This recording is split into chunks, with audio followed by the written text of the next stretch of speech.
Hello नमस्कार दोस्तों, कैसे हो आप सब। स्वागत है आपका हमारे इस नए वीडियो में। दोस्तों आज हम बात करेंगे 1857 की क्रांति के बारे में, जो कि आधुनिक भारत की एक बहुत ही महत्वपूर्ण घटना थी। तो क्या थी 1857 की क्रांति, आइए जानते हैं। तो दोस्तों अगर हम सबसे पहले बात करें अंग्रेजों की, तो अंग्रेजों ने जो है भारत में 3 टाइम तक शासन किया।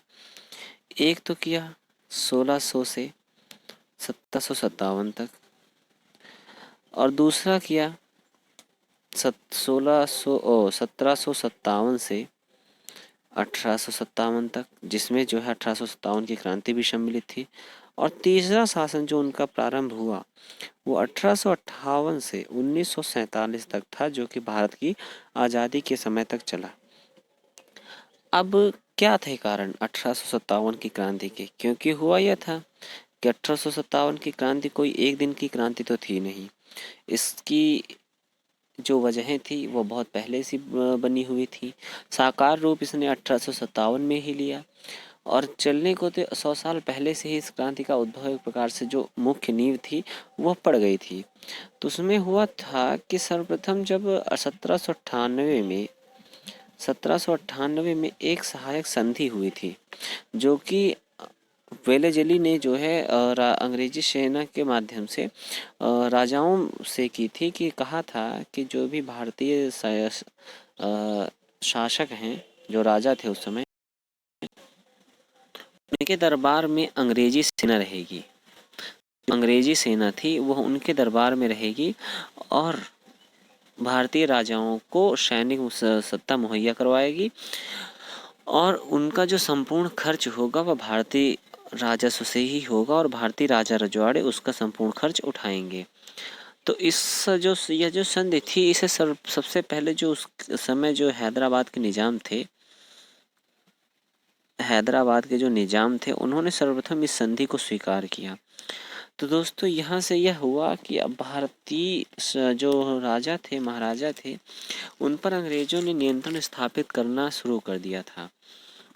अब इसमें हम बात करें तो इसके कई कारण होते थे, क्योंकि 1857 की जो क्रांति थी इसके महत्वपूर्ण कई कारण थे।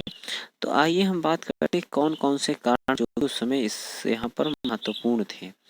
तो उनमें दोस्तों जो मुख्य कारण यह थे कि एक तो कुछ इसमें जो है वह सामाजिक कारण भी थे। सामाजिक कारण, दूसरे जो थे वो राजनीतिक कारण थे, तीसरे जो थे वो आर्थिक कारण थे। तो दोस्तों ये 3 कारण थे जो कि 1857 की क्रांति की आग में घी डालने वाले थे। तो आइए एक एक कर इसमें बात करें हम इन क्रांतियों और कारणों के बारे में। तो जो सबसे पहले जो हमारा आता है वह था सामाजिक कारण। अब जो सामाजिक कारण था वह क्या था।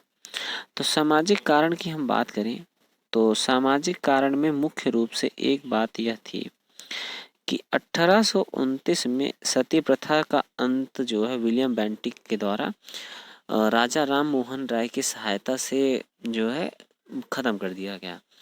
और इसका विरोध जो है रूढ़िवादी जो ब्राह्मण हुआ करते थे, क्योंकि सती प्रथा जो थी इसमें होता यह था कि जो स्त्री होती थी उसका पति जब मर जाता था तो उसके जो अग्निदाह संस्कार होता था उसमें स्त्री जो है अपने पति के साथ उसको बैठा दिया जाता था और उसे जिंदा जला दिया जाता था, जिसमें राजा राम मोहन की जो भाभी थी, भाभी उनकी भाई के साथ जला दी गई।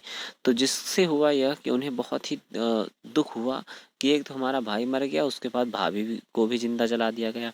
तो उस समय ब्राह्मणों ने ऐसी प्रथा बना रखी थी, तो इसलिए उन्होंने जो है विलियम बेंटिक के साथ मिलकर इस प्रथा को मतलब समाप्त कर दिया।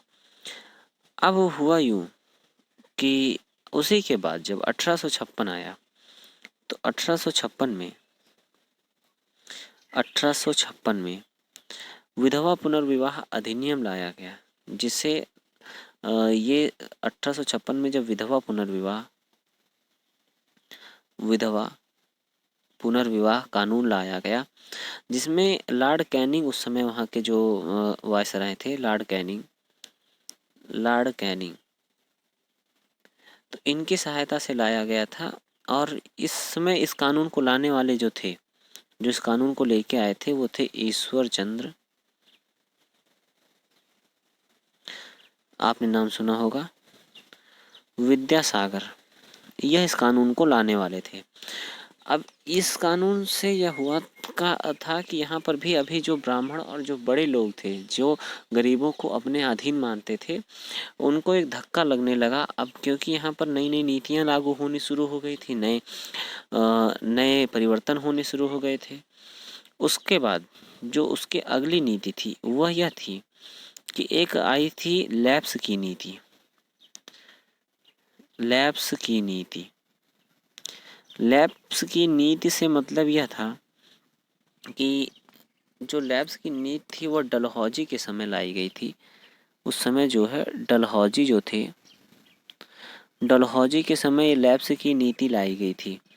अब डलहौजी से मतलब यह था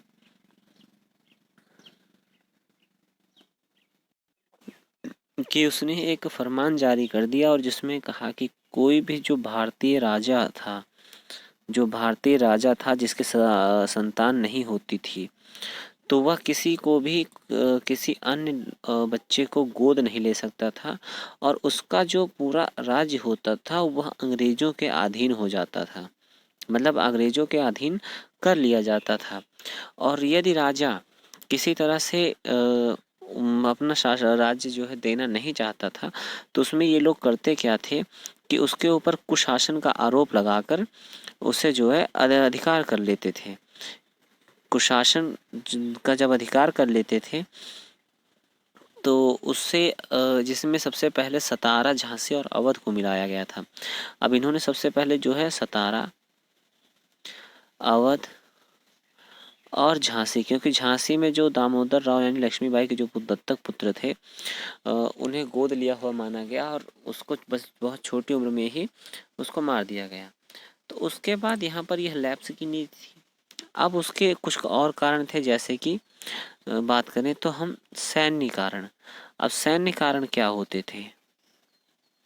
जो सैन्य कारण थे, सैन्य कारणों में एक प्रमुख कारण यह था कि कोई भी सैनिक कभी भी, भारतीय सैनिक जो होते थे उन्हें कभी भी उच्च पद नहीं दिया जाता था, उच्च पद उन्हें नहीं दिया जाता था। अब इन्हें कोई उच्च पद नहीं दिया जाता था और उच्च पद के उपरांत इन्हें जो है सात समंदर पार यानी भारत से विदेशों में लोगों को ले जाते थे यहाँ से काम कराने के लिए, जिसे हम एक प्रकार से दास प्रथा भी कह सकते हैं। क्योंकि दास प्रथा इस समय यह थी जैसे इस समय पशुओं का क्रय विक्रय होता था, उसी तरह यहाँ पर लोगों का भी क्रय विक्रय किया जाता था। और उसके बाद